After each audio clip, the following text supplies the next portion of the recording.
Does anybody have any more bubble gum?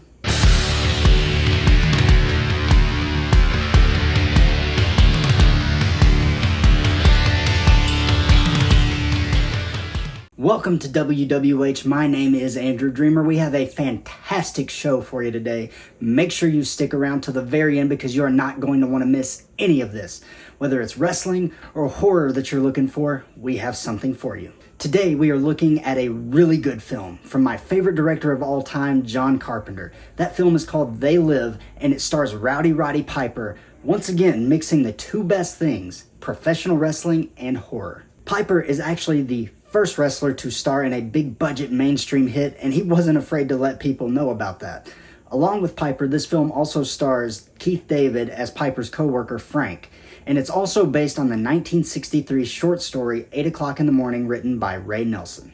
They Live tells the story of a drifter who discovers that a large number of the population are actually aliens who use subliminal messages to manipulate the masses into conforming to their ideals.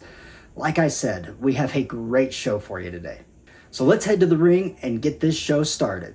A homeless drifter credited as Nada shows up in LA looking for a job. He finds work at a construction site and becomes friends with Frank, who invites him to live in a shanty town led by a man named Gilbert.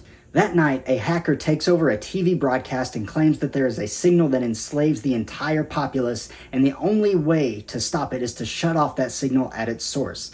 Nada, played by Piper, follows Gilbert and a blind preacher into a nearby church where he sees the hacker meeting with them. He also sees some scientific equipment and some boxes as well. He is discovered but manages to escape. That same night, police raid the camp and destroy it along with the church. Nada returns the next day and retrieves one of the boxes from inside the church. He finds some really cool shades that turn the entire world black and white. But more importantly, they let you see things the way they really are. They reveal subliminal messages within the media to consume, reproduce, and conform. And they also reveal that a lot of people are aliens with human gimmicks. Nada insults one of them in a supermarket, causing the alien to inform the others using a wristwatch device. He kills a couple of the aliens disguised as cops and takes their weapons before entering a bank. Inside the bank, Nada kills several other aliens after delivering one of the greatest lines ever. I have come here to chew bubblegum and kick ass. And I'm all out of bubblegum. He escapes and he takes Holly, an employee of a news network, hostage. At her house, he tries to get her to try on the glasses, but she blindsides him, knocking him out the window before calling the police. The next day, Nada retrieves the glasses from a garbage truck before Frank meets him to give him his paycheck. Nada wants Frank to try on the glasses, but Frank thinks he's a murderer and wants nothing to do with him. This leads to an epic fight scene between them. Put on the glasses. The fight was only supposed to last 20 seconds, but Roddy Piper and Keith David decided to fight for real. John Carpenter was so impressed that he left the entire thing in the film, making it over 5 minutes long. I love it. The fight leaves Frank too tired to prevent Nada from putting the glasses on him. Frank finally sees the aliens and even a flying saucer. They go into hiding after this, and later on they run into Gilbert, who takes them to a meeting of the anti-alien movement. At the meeting, they receive contact lenses to replace the glasses. They also learn that the aliens are recruiting humans into their faction and putting them in positions of power.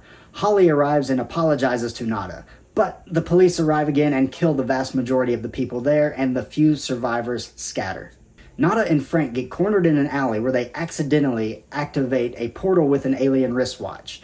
They escape and find themselves in the alien spaceport.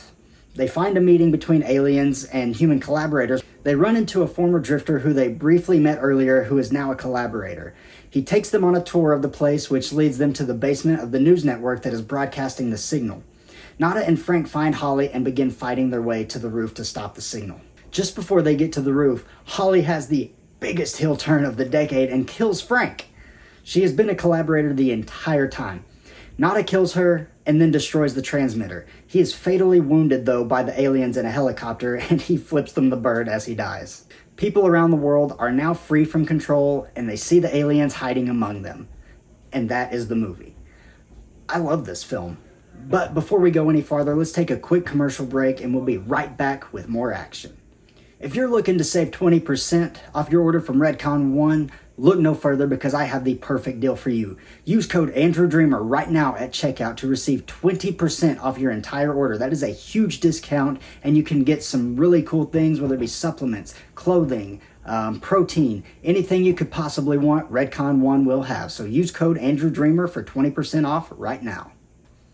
Let's head back to the ring for more action. For the positives of this film, first off is going to be the performance by Roddy Piper. He gives it his all and is very believable in his role. Also, that fight scene is freaking amazing. It's violent, hard-hitting, and it's entertaining. Also, I can't leave out John Carpenter's excellent direction and the amazing music by him and Alan Howarth, who also worked on several of the Halloween films. The design of the aliens is actually scary too. The effects are really good. Last but not least, there are some very memorable quotes from this movie as well. On to the negatives now. While there are some really good lines, sometimes the one-liners are a bit too much and seem kind of silly. Also, at some points, the film seems like it's dragging. It just moves kind of slow until Nada finds the glasses, but that's just nitpicky on my part though. Lastly, I wish there was a little more gore, a little more blood, and even a few more scares from the aliens. I wish that they would have been portrayed as a bit scarier. And that is They Live. I hate to admit it, but I had never seen this movie before I watched it for this, and I'm angry at myself for that. I should have seen it a lot sooner. I really enjoyed this movie, and it's another example that John Carpenter does not make bad movies, in my opinion. So if you haven't seen They Live yet, go watch it. You will not regret it. And again, I love when professional wrestling and horror mix, and this is one of the best examples of that, even if it is just because of the inclusion of Roddy Piper in the cast. But it's time to wrap up our show now. Thank you for joining us today. I hope you had a great time. If you like wrestling and horror, then this is the channel for you. Hit that subscribe button and leave a like on this video. Leave a comment with your thoughts on this video down below. And check out our other content because I'm sure you're going to find something that you like. But until next time, my name is Andrew Dreamer, and this is Wrestling with Horror.